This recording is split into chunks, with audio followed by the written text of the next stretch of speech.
Halo guys, masih bersama Cipta, Surya, kisah hidup Noyo Gimbal, pejuang anti-kolonial dari Blora. Pada abad ke-18, di wilayah Blora pernah hidup seorang pejuang bernama Noyo Gimbal, atau Noyo Sentiko. Pada masa hidupnya, ia pernah melakukan tapa brata di Gunung Genuk, wilayah pegunungan Kendeng Utara, Kabupaten Rembang. Dilansir dari channel Cipta Surya, Noyo Gimbal mengawali perlawanan terhadap kolonial Belanda dari daerah Rembang. Pada saat itu, keputusannya untuk memerangi Belanda disambut sorak-sorai masyarakat. Setelah itu, Noyo Sentiko mengumpulkan kekuatan di sebuah wilayah bernama Gunung Surak.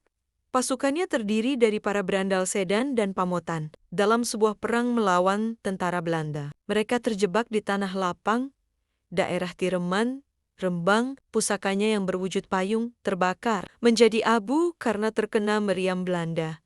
Namun, tekad pantang menyerah sudah menyatu dan tidak membuat mereka mundur selangkah pun. Hal ini membuat banyak rakyat bersimpati dan mendukung perjuangan Noyo Gimbal. Akhirnya, para pejuang yang terdiri dari orang-orang pribumi dan keturunan Cina, para berendau santri, hingga kiai berkumpul di alun-alun Masjid Jami Lasem, kata Sariman Lawantiran, koordinator komunitas jelajah Blora. Setelah sholat Jumat, mereka bersatu untuk angkat senjata melawan kompeni Belanda. Mereka berjuang sampai mati, mengorbankan jiwa dan raga untuk mengusir penjajah. Pada saat itulah, Noyo Gimbal bersumpah tidak akan memotong rambutnya hingga penjajah kolonial Belanda mundur dan hengkang dari bumi Jawa.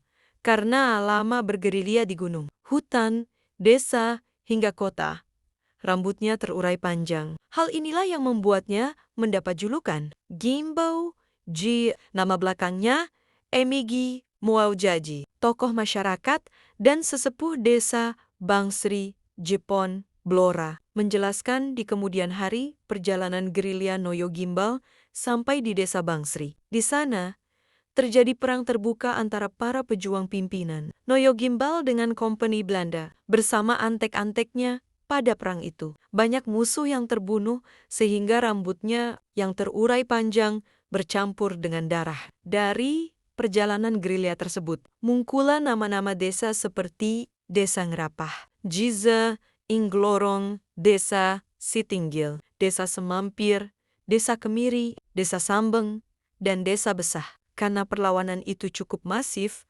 akhirnya Belanda kewalahan. Pihak kolonial mencari strategi untuk mengalahkannya dengan segala cara, termasuk siasat licik. Konon, lewat makanan yang telah dicampur racun. Noyo Gimbal tidak sadarkan diri dan berhasil ditangkap. Karena tergolong sakti dan punya banyak kelebihan, tubuh Noyo Gimbal diikat, dimasukkan ke dalam tong besar, dipatri, lalu diceburkan ke laut, kata Mbah Muljadi. Hingga kini, tak ada yang tahu di mana makam Noyo Gimbal berada. Hanya ada satu monumen di Desa Bangsri, Kecamatan Jepon, Blora, yang dibuat untuk mengenang jasa-jasa Noyo Gimbal.